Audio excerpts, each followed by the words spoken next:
প্রায় ৬,৬০,০০,০০০ বছর আগে পৃথিবীতে এক ভয়াবহ পরিবর্তন ঘটে। এক বিশাল গ্রহাণু পৃথিবীর সঙ্গে সংঘর্ষ ঘটায়, যার ফলে সূর্যালোক বন্ধ হয়ে যায়, তাপমাত্রা হঠাৎ কমে যায় আর খাদ্য শৃঙ্খল ভেঙে পড়ে। সেই ভয়ানক বিপর্যয়ে ডায়নোসর সহ অনেক প্রাণী বিলুপ্ত হয়ে যায়। পৃথিবী যেন আবার নতুন করে জীবন গড়ার প্রস্তুতি নিতে শুরু করল। ডায়নোসর বিলুপ্তির পর পৃথিবীতে ছোট প্রাণীরা টিকে যায়, বিশেষ করে স্তন্যপায়ী প্রাণী, যারা দুধ খাওয়ায় তাদের বাচ্চাদের। এরা গর্তে, বনে ঝোপে, অন্ধকার জায়গায় লুকিয়ে থেকে বেঁচেছিল।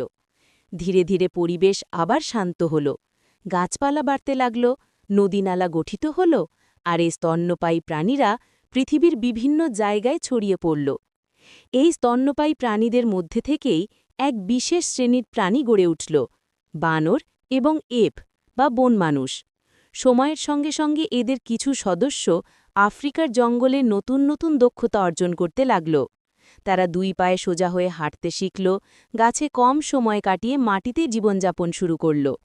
এই পরিবর্তন থেকেই প্রায় ৪০ লাখ বছর আগে উদ্ভব ঘটে এক নতুন প্রাণীর, অস্ট্রালোপিথেকাস, যাকে আধুনিক মানুষের প্রথম পূর্বপুরুষ ধরা হয়। এরপর বিবর্তনের ধারা চলতেই থাকে। অস্ট্রালোপিথেকাস থেকে জন্ম নেয় হোমো হ্যাবিলিস, যারা পাথর দিয়ে সরঞ্জাম বানাতে পারত।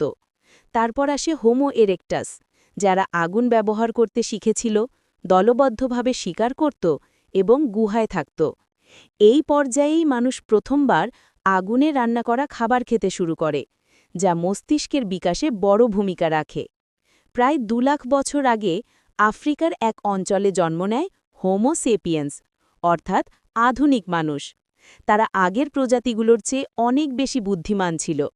তারা ভাষা ব্যবহার করে কথা বলত, কল্পনা করতে পারত, গল্প বানাত আর গুহার দেয়ালে ছবি আঁকত।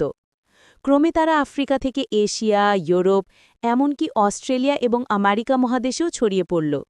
তারা কৃষি শিখল, পশু পোষ মানাল, গ্রাম বানাল, সমাজ তৈরি করল।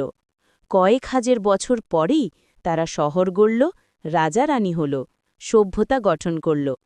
এভাবেই কোটি কোটি বছরের বিবর্তনের পথে ডাইনোসরের ধ্বংসযুগ পেরিয়ে পৃথিবীতে জন্ম নিল এক নতুন প্রাণী, মানুষ, যে শুধু বাঁচে না, ভাবে, স্বপ্ন দেখে, সৃষ্টি করে। ডাইনোসরদের বিলুপ্তি ছিল শেষ নয়, বরং নতুন জীবনের শুরু। আর সেই জীবনই হল মানুষের গল্প।